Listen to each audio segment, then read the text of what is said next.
Gente, depois de tantos dias, eu estou sentindo calor hoje. Você acredita? Não sei você, mas eu estou com vontade de ligar os dois, mas não vou fazer isso.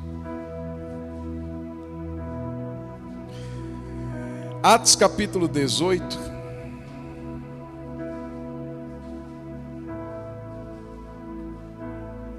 A partir do verso 24. O tema dessa mensagem é recalibre-se. Olha para quem está pertinho de você e diga assim: recalibre-se. Atos 18, a partir do verso 24, diz assim: nesse meio tempo, está no telão se você quiser acompanhar. Chegou em Éfeso um judeu natural de Alexandria, chamado Apolo, homem eloquente e poderoso nas Escrituras. Ele era instruído no caminho do Senhor e, sendo fervoroso de espírito, falava e ensinava com precisão a respeito de Jesus, conhecendo apenas o batismo de João. Apolo começou a falar ousadamente na sinagoga.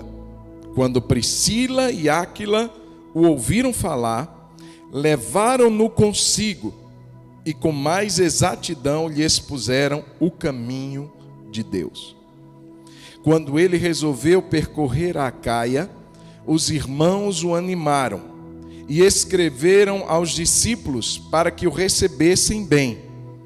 Tendo chegado, Apolo auxiliou muito aqueles que mediante a graça haviam crido, porque com grande poder convencia publicamente os judeus, provando por meio das Escrituras que Jesus é o Cristo. Amém, queridos? Pai querido, obrigado pela tua palavra. Minha oração, abre o nosso entendimento, fala conosco nessa noite, dá-nos a oportunidade de vivenciarmos transformação na vida da gente, e que nessa noite seu Espírito continue tendo liberdade nesse lugar, para falar com cada um de nós segundo a necessidade, em nome de Jesus. Amém. Irmãos, quem é motorista aqui sabe que dirigir com pneu murcho é perigoso, sim ou não? Dirigir com pneu descalibrado vai causar alguns transtornos, vai aumentar o seu consumo de combustível, vai te dar instabilidade na estrada, nas curvas, nas frenagens, ou seja, é perigoso o pneu do seu carro andar descalibrado, andar murcho. Aí você diz assim: pastor, eu sei disso, bacana, fiz autoescola, sei dessa necessidade, mas o que é que isso tem a ver com a palavra dessa noite? Tem a ver, irmãos, que muitas vezes nós não percebemos, mas estamos andando descalibrados. Apolo, você viu, era um homem, irmãos, eu fico imaginando uma igreja receber um obreiro do calibre do Apolo. A Bíblia diz que ele era um homem poderoso nas Escrituras. Ele era um homem extremamente eloquente. Era um homem versado. Mas o problema que faltava, ou o detalhe que faltava na vida de Apolo, era exatamente esse. Era uma recalibragem. Não era tudo, o pneu não estava vazio. Quando a gente recalibra, não é que está vazio, não é que o pneu está arriado, aí você nem anda. Mas é que precisa dar uma igualada. E Apolo estava vivendo um momento que necessitava dessa recalibragem. É interessante porque a Bíblia vai falar dele, mostrar que ele é uma pessoa distinta, poderoso pregador, e diz que ele era de Alexandria. Já começa daí, porque Alexandria era uma cidade extremamente importante da época do Império Romano. Foi fundada pelo grande imperador Alexandre, ou Alexandre o Grande. Era uma cidade voltada para a educação e para a filosofia. Em Alexandria tinha uma universidade com uma biblioteca com mais de 700 mil livros. Só para você ter ideia de onde o Apolo saiu. Ele vinha de um contexto cultural de alto nível. Ele vinha de um ambiente em que fomentava-se o conhecimento. Certamente, você ouviu o texto mostrar para a gente, que ele conhecia sobre Jesus, mas até o ponto que João Batista falou dele. Ele só conhecia o batismo de João. Ou seja, Apolo foi instruído, e essa palavra instruir fala de um ensino formal. Não foi algo assim que ele ouviu e ele foi juntando as peças. Não, ele sentou-se formalmente, ele foi catequizado para aprender sobre Jesus. E tudo que ministraram a ele como um bom judeu ia até João. Apolo tinha uma revelação de Jesus, mas a revelação que ele tinha de Jesus era uma revelação incompleta, não era errada, não era incoerente, mas era incompleta. Ele falava sobre Jesus, ele ensinava sobre Jesus, eloquentemente, ele mostrava por A mais B tudo aquilo que ele havia aprendido sobre Jesus até o batismo de João. Com certeza ouviu de que Jesus era o Messias, com certeza ouviu de que Jesus era aquele profeta esperado lá do Antigo Testamento. Mas, irmãos, existiam outros aspectos que Apolo não teve oportunidade de avançar. Existiram outros aspectos que ele parou, que a revelação dele encerrava ali. Aquilo que ele tinha como conhecimentos estava limitado, ele não podia mais avançar. E aí mostra que ele era esse homem judeu. Olha quantos pontos interessantes. Porque como um judeu, o seu ensino começou desde cedo. Desde criança, os seus pais o educaram nas escrituras da época, que era a Torá. Não tinha ainda o Novo Testamento.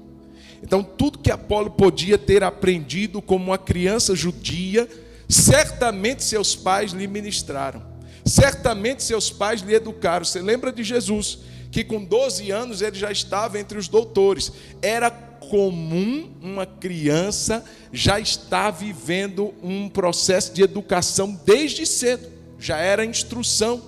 A Bíblia diz assim: você vai educar o seu filho, vai inculcar essas palavras no seu coração, andando com ele, deitando, levantando. Ou seja, você vai enfiar, em outras palavras, esse conhecimento na cuca, na cabeça do seu filho. Irmãos, esse é um dever nosso. Os pais não podem se omitir. Nós, pais, não podemos transferir essa responsabilidade para ninguém. A escola bíblica que vai ensinar, não. Primeiro, a escola bíblica será uma ferramenta, as professoras, os professores serão uma ferramenta, mas a responsabilidade de educar, de criar o filho no caminho, no temor do Senhor é nossa.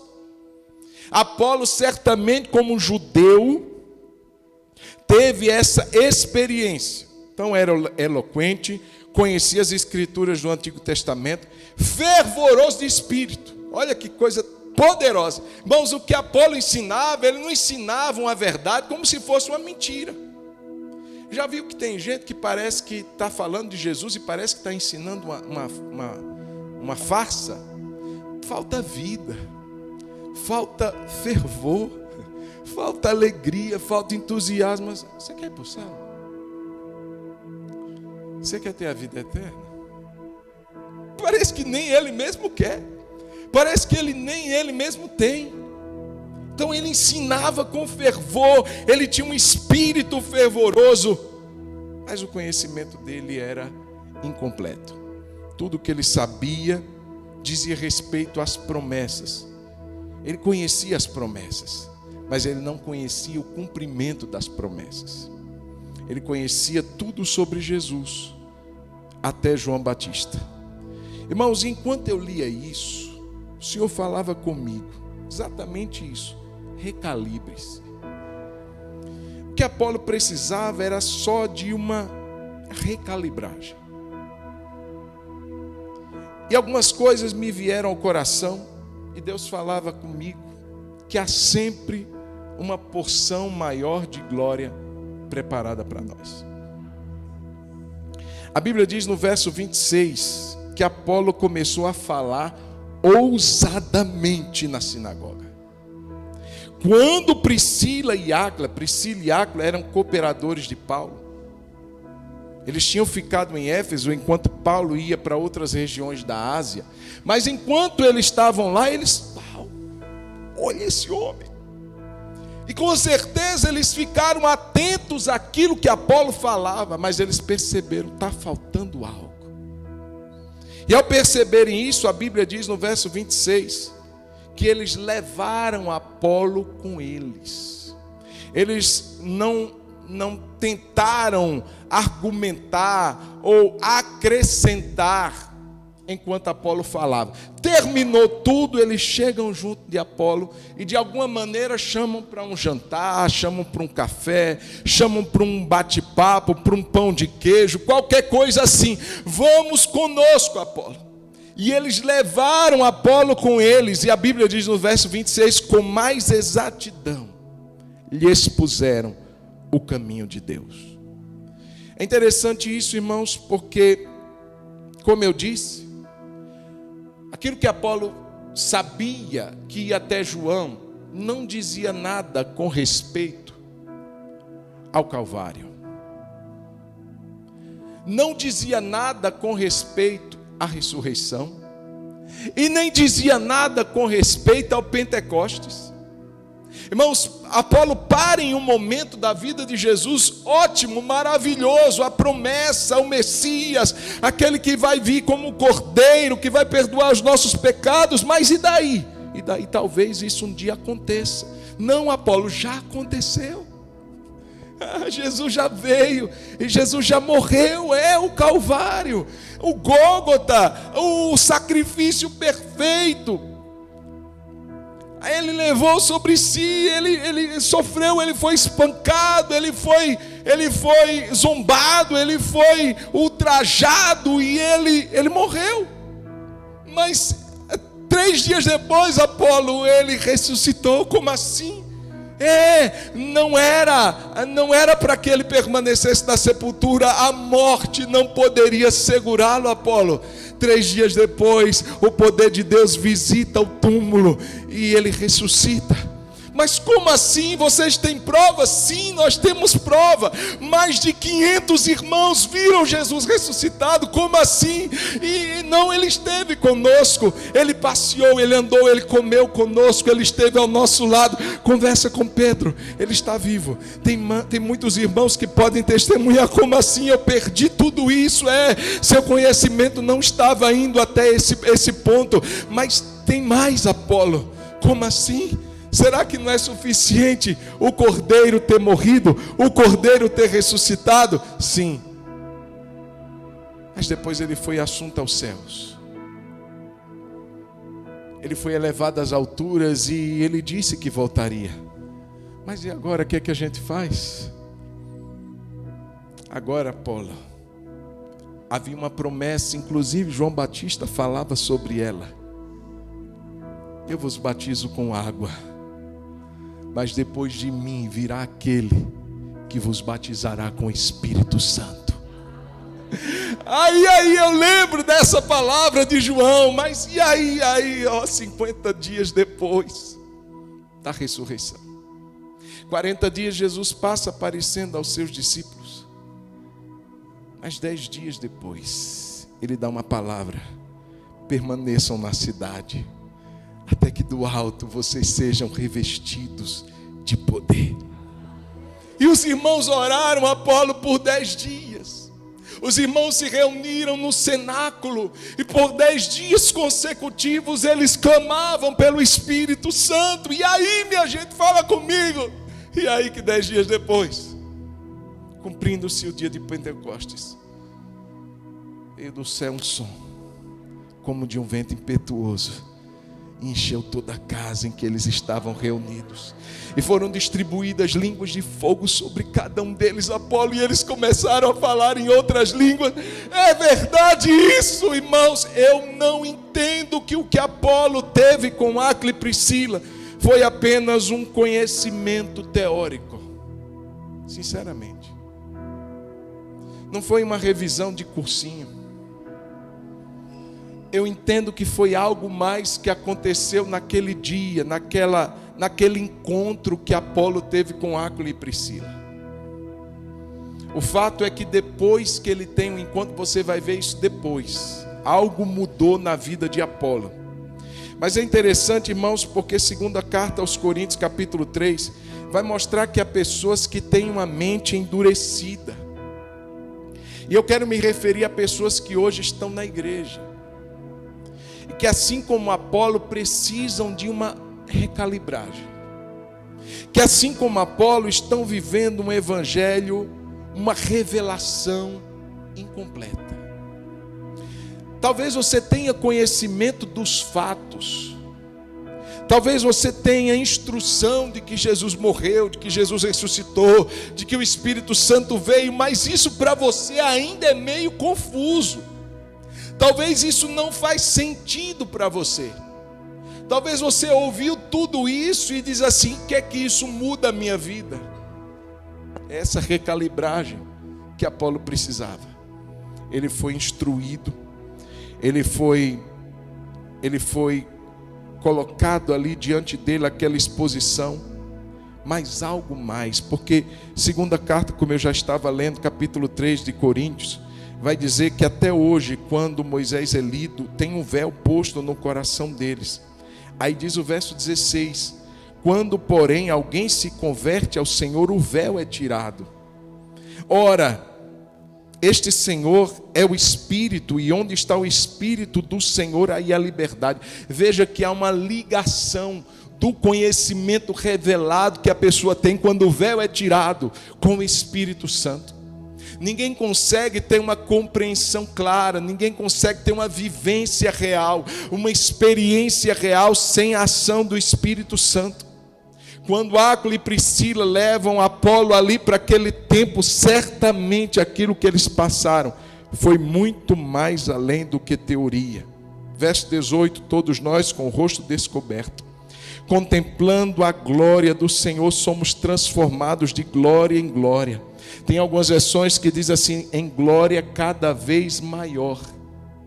Irmãos, essa porção de glória, ela não tem um limite. É de glória em glória. É de revelação, de entendimento maior a um entendimento maior. Fala de Moisés, irmãos, quando Moisés teve a revelação de Deus lá no monte, dos 10 mandamentos, a Bíblia diz que o seu rosto brilhava, era a glória que brilhava no rosto dele. Ele desce e aquela glória talvez causou espanto na vida de algumas pessoas, e ele teve que colocar um véu. Tanto primeiramente para não causar tanto espanto, mas também para não mostrar que aquela glória estava indo embora, como uma pilha que estava descarregando, porque a revelação até Moisés foi até certo ponto, mas quando Jesus vem, irmãos, o que está prometido aqui para nós é que essa revelação se dará de glória em glória. Se dará em glória cada vez maior. Significa dizer, irmãos, que eu não preciso me contentar com aquele conhecimento. Eu não estou falando de teoria, eu estou falando de experiência. Eu não preciso me contentar com o que eu já alcancei até aqui. Irmãos, isso deve me levar a um desejo todo dia maior por Deus, um desejo maior pela sua revelação na minha vida. Irmãos, Paulo foi um homem assim que teve uma experiência que eu acho que poucos aqui, talvez nenhum de nós teve, de passar uma temporada lá no terceiro céu. Conheço um homem, não sei se no corpo, não sei se fora do corpo, mas que foi arrebatado até o paraíso. E lá ele ouviu palavras inefáveis que não é lícito ao homem referir. Irmãos, olha a revelação que Paulo teve de Jesus. Ele diz: eu vos entreguei o que eu também recebi. E ele diz: o que eu recebi, eu não recebi de homens, eu recebi do próprio Jesus. Quem me instruiu, irmãos, para ser apóstolo naquela condição dos 12, precisaria ter visto Jesus. Sendo assim, Paulo não poderia ser apóstolo, porque ele não viu Jesus. Mas aí é que está o detalhe: Jesus aparece para ele, Jesus dá uma revelação para ele poderosa. Irmãos, e esse mesmo homem, na carta aos Filipenses, você sabe o que ele diz? Eu desejo conhecê-lo, e o poder da sua ressurreição, e a comunhão dos seus sofrimentos. Irmãos, um homem que teve uma experiência tipo o terceiro céu, um homem que viu Jesus, um homem que teve uma experiência da glória, ele diz: eu desejo conhecê-lo. Você está entendendo isso, irmão? Que a glória que Jesus tem para nós, ela não se finda. Você não precisa pôr um véu no seu rosto achando que ela vai desvanecer e tudo. Não, você e eu podemos buscar cada dia uma glória maior de conhecimento, de revelação, de experiência. Irmãos, isso é necessário, é importante, e nós não podemos viver sem isso. Tem crente que parou, está como Apolo. Tem crente que parou na experiência que ele viveu há 30, há 40, há 20 anos atrás e não avançou mais. Ele viveu uma experiência do batismo com o Espírito Santo, glória a Deus, falou em língua, mas guardou numa caixa. Nem falar em línguas mais ele fala. Deixou a coisa enferrujar. Leu a Bíblia uma vez e acha que já sabe. Irmãos, ela se renova na vida da gente. Parece que cada vez que eu leio, eu descubro coisas novas, mas não é que tem coisas novas sendo adicionadas na Bíblia, é que o Senhor me dá permissão de ver numa glória maior hoje do que a que eu vi ontem. E quanto mais nos expomos, mais a glória vai ser revelada, é de glória em glória. E esse conhecimento, irmãos, não enche a cabeça. Esse conhecimento nos transforma. A Bíblia diz que nós somos transformados de glória em glória. Quanto mais eu me exponho a Ele, quanto mais eu recebo dEle, quanto mais eu experimento dEle, mais transformado eu serei. Não tem como a pessoa conhecer Jesus e permanecer o mesmo. Primeira carta aos Coríntios, capítulo 2, versículo 4. Eu disse que eu entendo que a exposição que Áquila e Priscila deram a Apolo não foi teórica, porque Paulo fala sobre a palavra que ele ministrava. 1 aos Coríntios, capítulo 2, versículo 4, se você puder ler comigo, vai dizer assim: a minha palavra e a minha pregação não consistiram em linguagem persuasiva de sabedoria. Não é blá blá blá.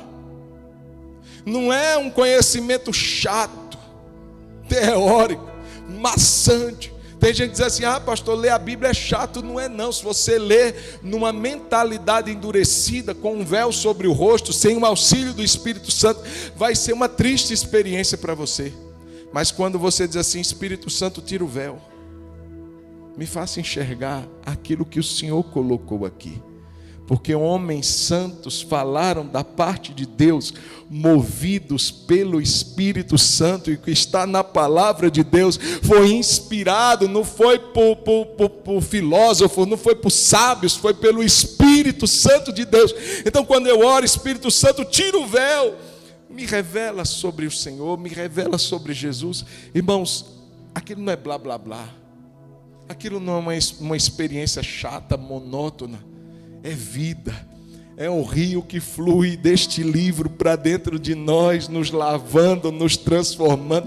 É uma bomba atômica dentro de nós, irmãos.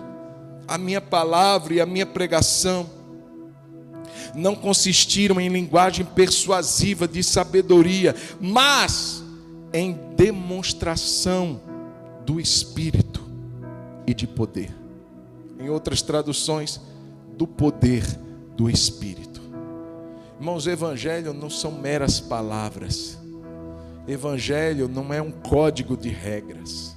Evangelho é poder de Deus. Evangelho é poder do Espírito em nós. Então, irmãos, quando eles ministram a Apolo, eles não estão ministrando letra, eles estão ministrando vida. Apolo é impactado, Apolo é tocado. Abra sua Bíblia, por favor, em Atos, capítulo 19. É um capítulo após o que nós lemos.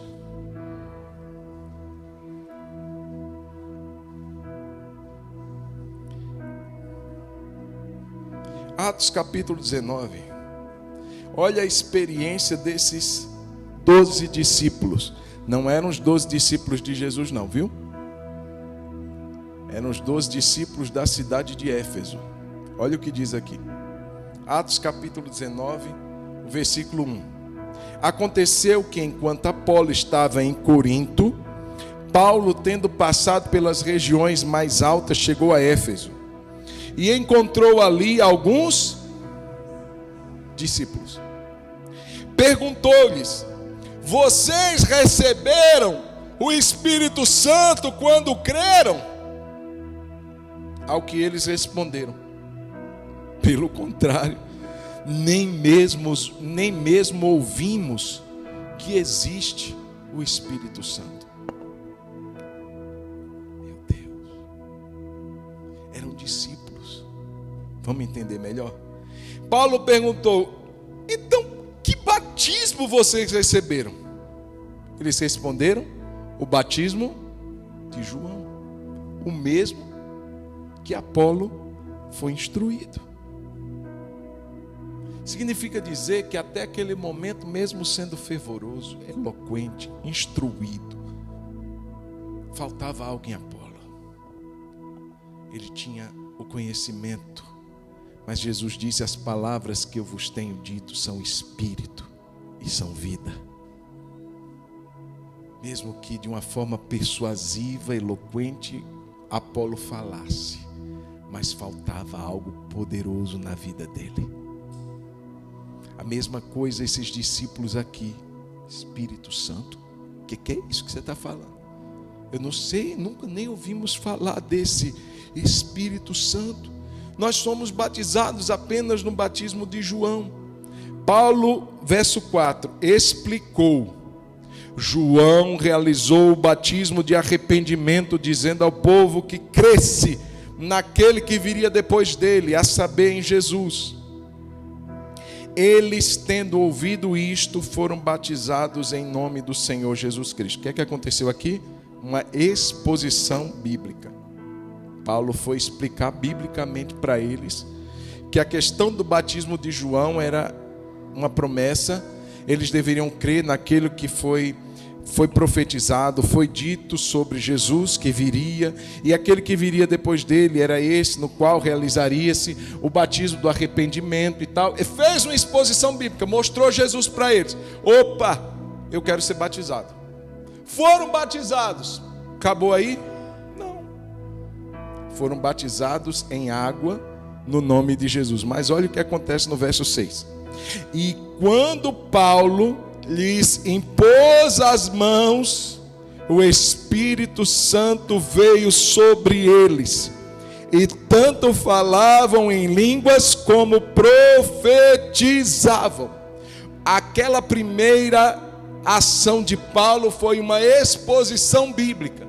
Essa segunda foi uma experiência bíblica. Tem diferença. Aquela primeira eles foram instruídos. Ah, certo, Jesus, aquele prometido, veio, tal, morreu. Ok, eu quero ser batizado, eu quero essa realidade, eu quero essa nova vida, essa salvação. Joia, agora vem cá. Vamos buscar algo que vai revolucionar a sua vida. Que vai ser como fogo no álcool. E Paulo impôs as mãos sobre eles, e eles receberam o Espírito Santo. Aí alguns dizem assim: pois é, pastor, esse negócio de receber o Espírito Santo é assim. Tem algumas igrejas que tem assim, a noite do batismo com o Espírito Santo. Aí é o seguinte: uma pessoa ora, e todo mundo abre a Bíblia. Eu abri aqui. Aí passa um líder, um obreiro. Qual texto você abriu? Eu abri nesse aqui. Ele lê o texto e diz assim: você não foi batizado com o Espírito Santo. Aí eu abri esse texto daqui. Aí ele lê: você foi batizado com o Espírito Santo. Mas o que ele fez foi abrir um texto. Tem outros que dizem assim: você é batizado no dia que você aceita Jesus. E a pessoa, tá bom. Irmãos, eu creio que ninguém vem a Jesus sem o Espírito Santo. Por melhor que seja nosso argumento, nossa persuasão, a gente não leva ninguém a Jesus sem o convencimento do Espírito Santo. Amém? Não leva. O fato de você ter vindo a Jesus foi a ação do Espírito Santo de Deus na sua vida, convencendo você, abrindo seus olhos, abrindo seu entendimento e dando a você essa condição de você tomar a decisão por Jesus. Ok. Mas o que aconteceu aqui, irmãos, não foi no plano subjetivo. Como é que eles souberam que eles foram cheios do Espírito Santo? Como é que eles souberam que eles foram batizados no Espírito Santo? Teve algo visível, teve algo manifesto. Eles viram. Porque esses homens que estavam ali, nós cremos até o batismo de João. Então, olha, Jesus isso, Jesus aquilo, Jesus aquilo. Opa, eu quero, posso ser batizado? Pode, vamos lá na água. Pô, batizou, voltou. Agora vamos ministrar outra coisa na sua vida.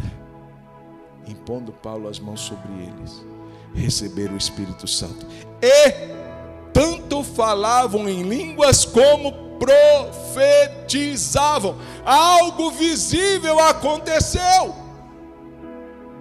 Eles tinham como saber. Irmãos, me perdoe, você que talvez creia diferente. Mas, irmãos, eu não entendo batismo com o Espírito Santo assim como... eu acho que eu fui. Ou foi, ou não foi, eu não tenho que achar, eu tenho certeza.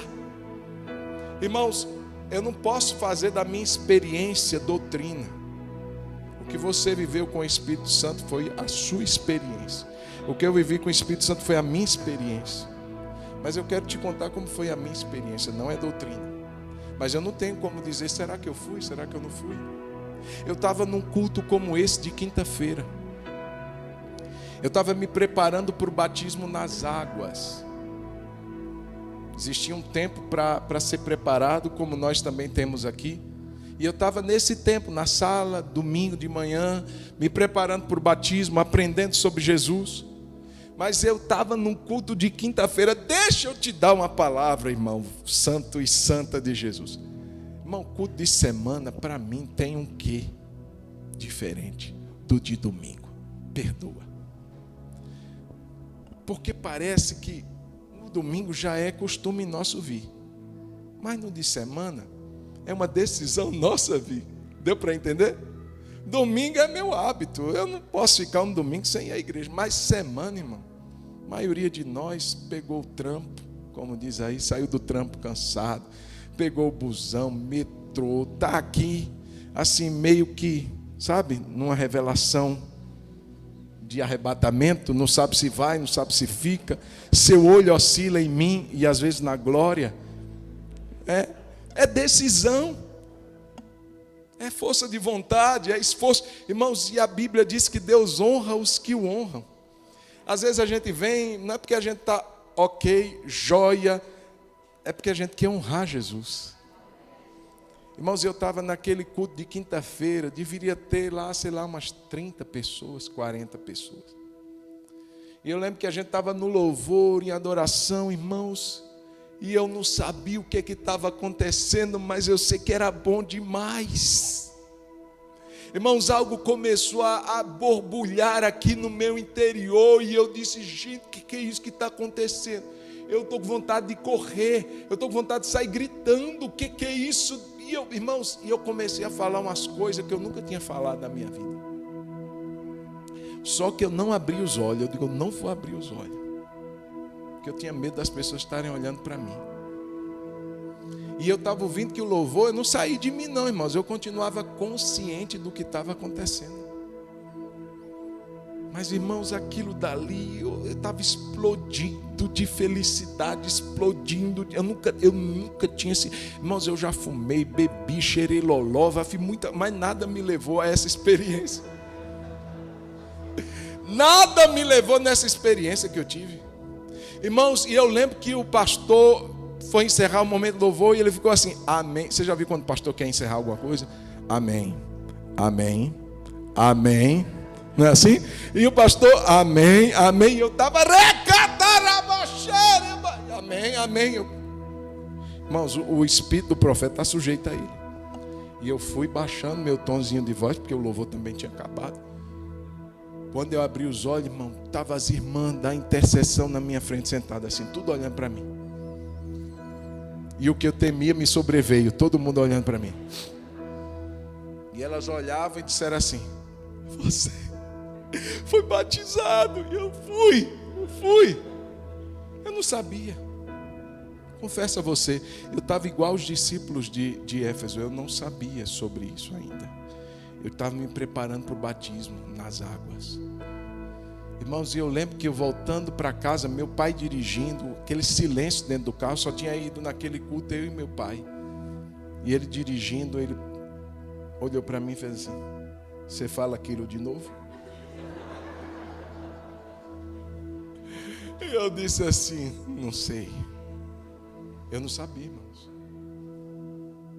E aquilo foi uma experiência que eu vivi assim, subsequente àquilo, de uma forma muito viva, muito real. O que eu quero dizer é que eu não tenho como ter dúvida. Você foi batizado? Não sei. Eu fui, irmão. Eu quero dizer que isso não é só para mim, não. Olha o que Paulo pergunta. Vocês receberam o Espírito Santo quando creram. Essa experiência é para quem crê. Quem crê? É para quem crê, irmãos. Irmãos, e esses discípulos estavam igual a Apolo, vivendo uma experiência incompleta, estavam lá servindo Jesus, pregando Jesus, falando Jesus, ensinando sobre Jesus. Irmãos, isso daí para mim é algo assim que a gente precisa parar para olhar para dentro da gente e ver se a gente não está descalibrado. Porque às vezes eu estou, irmãos, e é bênção, eu estou amando Jesus, servindo Jesus, eu estou assim, ensinando sobre Jesus, mas está faltando algo ainda. Está faltando eu quero dizer que há uma glória maior preparada para nós a cada dia. É de glória em glória, meu irmão. É uma glória cada vez maior. Outra verdade, eu estou caminhando para o final, é que a gente precisa ser humilde para reconhecer os simples calibradores que Deus coloca no nosso caminho. Apolo era o grandão, gente. Apolo era o pregador eloquente. Apolo era o cara que nasceu em Alexandria. Apolo, ele ia naquela biblioteca com 700 mil livros. Apolo foi catequizado no caminho de Jesus. Agora chega um casal lá. Oi, meu nome é Áquila. O nome dela é Priscila. A gente quer que você vá lá em casa. Fazer o quê? A gente quer te dar mais detalhes sobre isso que você estava falando. Quem são vocês? Eu sou o Apolo. Eu sou o eloquente, o orador poderoso, que convence pessoas, que instrui pessoas. O que é que vocês têm para me dar? Não são os calibradores humildes que Deus coloca no caminho da gente. E às vezes a gente se fecha e não recebe o que Deus tem para nós, porque a gente julga os calibradores. Eu lembro que eu estava num acampamento, a gente estava abrindo uma igreja no interior de Alagoas, e a gente chegou daquela tarde de evangelismo, a gente foi tomar banho, a gente foi comer e marcou 10 horas a gente vai orar no estacionamento da pousada. E eram uns 30, 40 irmãos. A gente orando lá e foi um derramar da glória de Deus, irmãos. E tinha um irmão, um pouco mais à frente. E o Senhor me fez olhar para ele. Aquele irmão estava assim, estava meio tenso, parecia um poste. O fogo lá descendo, os irmãos, oh glória, aquela. E ele bem assim. Aquele irmão, amado, querido irmão, ele veio de uma igreja que falava que esse negócio de Espírito Santo não existia mais, nessa realidade. Que batismo com o Espírito Santo é você ser parte do corpo de Cristo. E só. Não tem nada de falar em língua, não tem nada disso. E ele veio dessa igreja que não ensinava sobre o Espírito Santo. Veja a necessidade de se ensinar sobre o Espírito. Nem sabemos que ouvimos sobre o Espírito Santo. Nem sabemos que esse negócio existe. Foi o que os discípulos aqui disseram. Irmãos, e esse irmão estava assim, ó, duro. E o Senhor disse assim, vai lá. Ele, irmãos, eu devia ter uns 16 para 17 anos. O irmão já tinha uns 30, sabe? Uns 35, era bem mais velho, já era casado, já era pai de família. E eu disse, ele tem mais experiência que eu. E o Senhor disse assim, vai lá e coloque a mão no peito dele. Eu vou nada. Vou não. E o coração disparou. E o Senhor disse assim, vai lá e coloque a mão no peito dele. Eu disse, vou não. Irmãos, aqui durou para mim uma eternidade. Essa luta, vai e não vai. Eu disse, vou chegar lá, irmão, dá licença. Coloca a mão no céu. O que foi? O que foi, rapaz? Se ele abrir os olhos na hora e olhar para mim e disser assim, o que foi? Aí eu vou sair murcho. A incredulidade, como é que é, né, irmãos? E o Senhor disse, vai lá e coloca, tá bom. Não sei nem o que vai acontecer. Fechei os olhos. Irmão, quando eu coloquei a mão, o homem pulava igual pipoca. O homem foi batizado com o Espírito Santo. Ele caiu e começou ho, ho, ho, ho, yo, ho, ho. Se eu estiver assistindo algum dia essa pregação, o amado pastor Adilson, ele foi pastor dos meus pais. E ele, toda vez que me veio, fez assim, você foi um instrumento para eu ser batizado com o Espírito Santo. Irmãos, eu não fiz nada. Eu só fiz o que Jesus disse. Vai lá e dá uma calibrada. Vai lá e põe a mão no peito dele. Não sei o que é que aconteceu, pastor Zezinho, naquela hora. Mas a mão no peito, o homem foi batizado. Paulo só impôs as mãos e os 12 discípulos foram batizados. Irmãos, o calibrador aqui não estava no nível dele. Ele era muito mais tempo crente do que eu. Já era mais experiente, mas era um calibradorzinho que Deus disse assim, vai lá e põe a mão no coração, no peito dele. Era para Apolo ter dito assim, não quero. Muitas vezes alguém vai orar por você, você diz assim, o que é que você é? Você perde a bênção. Eu lembro que um dia a gente teve um tempo de oração aqui na igreja e Deus estava dizendo que ia curar pessoas naquele dia. E eu disse, irmão, quem quer ser curado? E alguns irmãos levantaram a mão. E eu lembro que o Senhor disse assim, mas você não vai orar. Você vai perguntar quem crê que Deus poderia curar aquelas pessoas. Aí outros irmãos levantaram as mãos.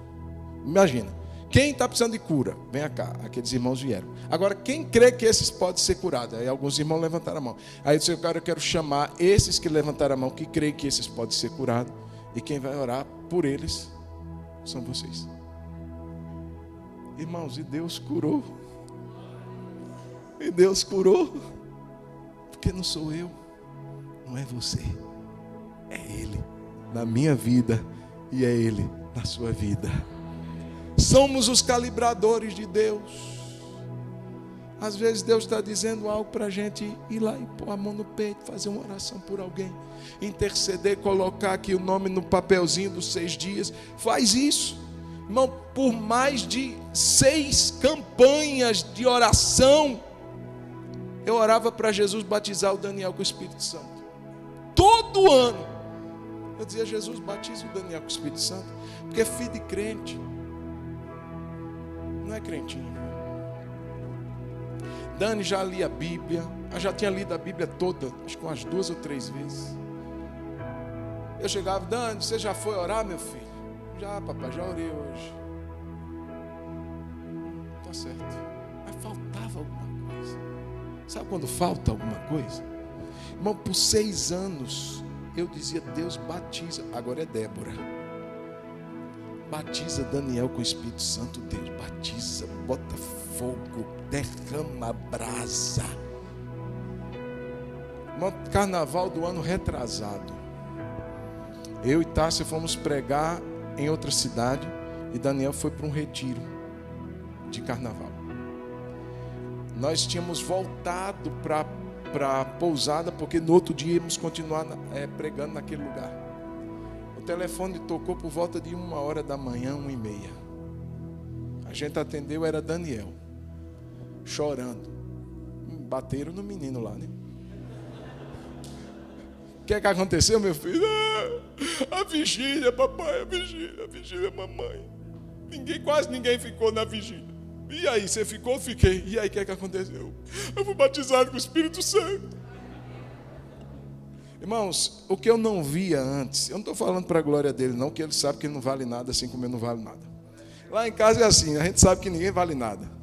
É Jesus na vida da gente, não é? Brincadeira, viu, meu filho? Você é lindão.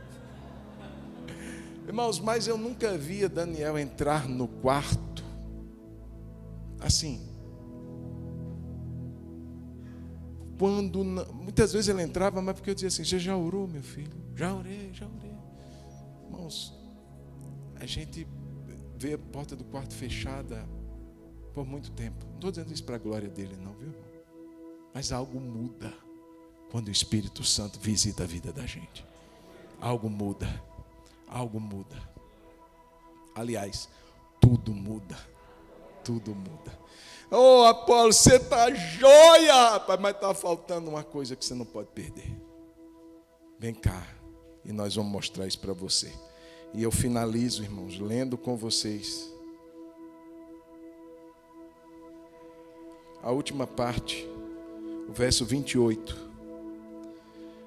Uma porção maior de glória, presta atenção, aumenta o nosso campo de ação. Diga comigo, uma porção maior de glória aumenta o meu campo de ação.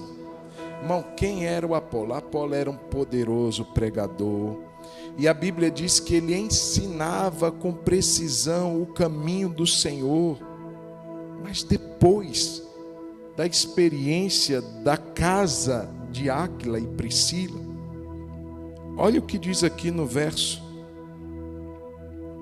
de número 28. Porque com grande poder, você não vai encontrar isso lá atrás. Com grande poder, convencia. Irmãos, convencer é obra de quem? Lá atrás ele ensinava. Aqui ele convencia. Algo mudou. O campo de ação na vida de Apolo tomou uma proporção maior. Agora não era um conhecimento, uma persuasão, uma eloquência humana, um saber humano, embora isso seja importante, mas existia um outro elemento, irmãos, que era determinante aqui na vida de Apolo, era o poder. Até então o poder não é mencionado, mas agora o poder é mencionado. Ele convencia com grande poder. E por meio das Escrituras ele provava que Jesus era o Cristo. Que poderoso, que tremendo. Irmão, eu quero te dizer, se você é alguém que deseja que Deus te use, eu sei que Deus vai te usar grandemente. Mas eu sei que há uma porção de glória ainda maior, que vai aumentar de forma exponencial o seu campo de ação, o seu campo de atividade. Às vezes a gente está trabalhando, e eu lembro de um diácono, irmãos, da igreja que eu servia antes de vir para cá, e ele dizia assim: irmão João, Se você corre 10 quilômetros, Deus vai te usar para correr 10 quilômetros. Mas se você correr 50 quilômetros, Deus vai te usar para você correr 50 quilômetros. O que ele estava querendo dizer? Se abra para mais. Apolo poderia ter estacionado ali, mas Deus tinha algo maior para ele. Deus tinha uma experiência maior para Apolo. E ele tem uma experiência maior para nós hoje. Amém? E eu queria com essa palavra, querido, te encorajar. Te encorajar de coração. Mesmo que eu sei que você ama Jesus. Nós amamos Jesus, por isso que a gente está aqui. Eu sei que a gente ama a palavra. A gente quer fazer a obra de Deus. A gente quer ver Deus sendo glorificado. Mas eu quero dizer, não se contente com o que você já alcançou. Deus tem mais para você. Deus tem uma porção de glória maior para cada um de nós. Isso, queridos, nós precisamos nos abrir para isso. Nós precisamos desejar isso. O Senhor não vai negar aqueles que lhe pedirem. Então peça, clame a Deus. Paulo diz, busque com zelo os melhores dons. Então o dom não é somente a gente ficar assim, que o Senhor quiser me dar, o Senhor me dá. Ele está dizendo que a gente precisa e deve, pode procurar e buscá-lo. Com zelo, com dedicação, com empenho, busque. Busque mais do Espírito Santo, busque mais do Senhor. Se você já recebeu o dom de línguas, se você já fala em línguas, fale mais, aproveite seus tempos livres e não perca tempo. Se você recebeu qualquer que seja o dom de Deus, use-o mais, coloque à disposição do Senhor para que esse talento aumente. Irmão, pode ser um 5 que veio na sua mão, que pode ser transformado em 10. Pode ser 4, que pode ser transformado em 8. Isso é possível. Deus aumentará o campo de ação. Não é para a glória da gente, é para a glória dele. O único nome aqui que foi glorificado foi o de Jesus. Eu quero orar com você. Se você puder, coloque-se de pé.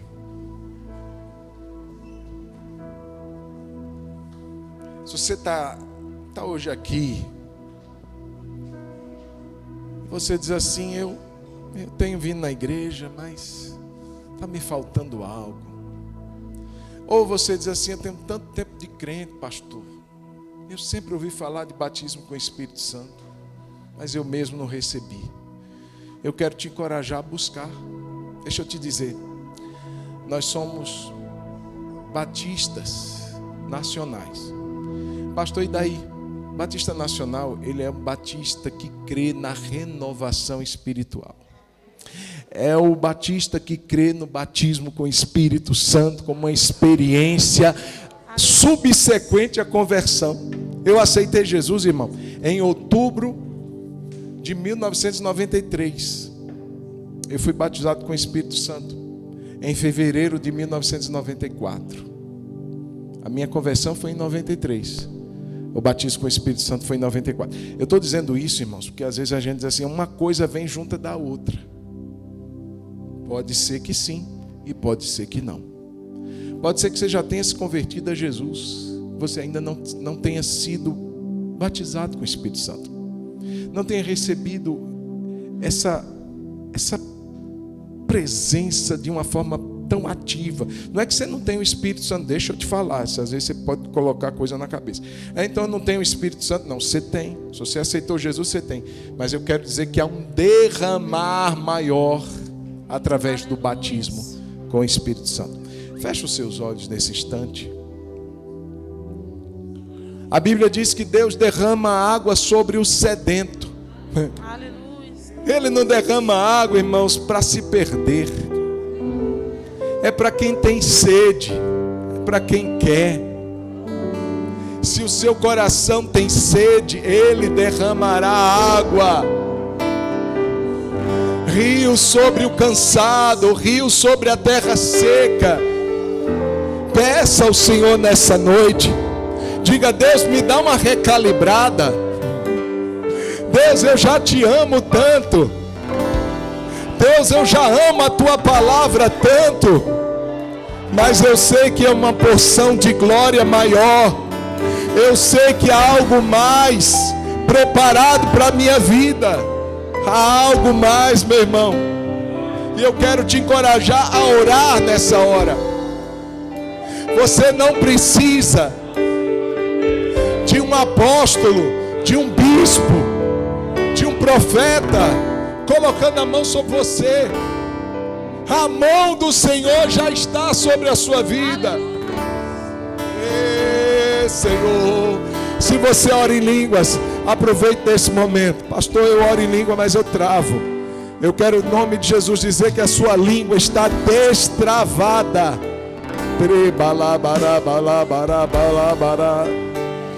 Beramaya candalabanaya she, Beramanaya sere, Beramanaya sharamanaya candalabanaya si. Vai falando com Deus. Vai falando com Deus. Quero conhecer mais de ti. Espírito vem, Espírito vem, Espírito Santo. Espírito vem, Espírito vem, Espírito Santo. Eu quero viver algo novo. Faz meu coração arder de novo, fazendo todo medo desaparecer, trazendo sobre mim um novo amanhecer. Eu quero viver algo novo. Vem me visitar hoje aqui.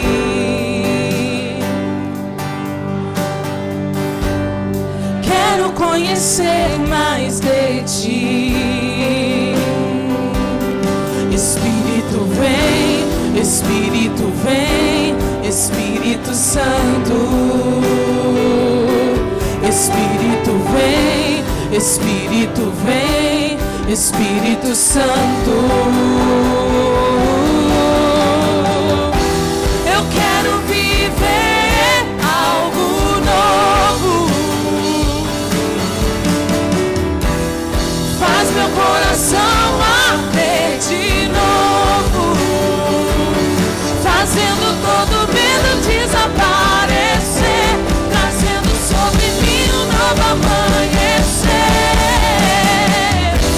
Eu quero viver algo novo. Faz meu coração arder de novo, fazendo todo medo desaparecer, trazendo sobre mim um novo amanhecer. Eu quero viver algo novo. Eu quero viver algo novo.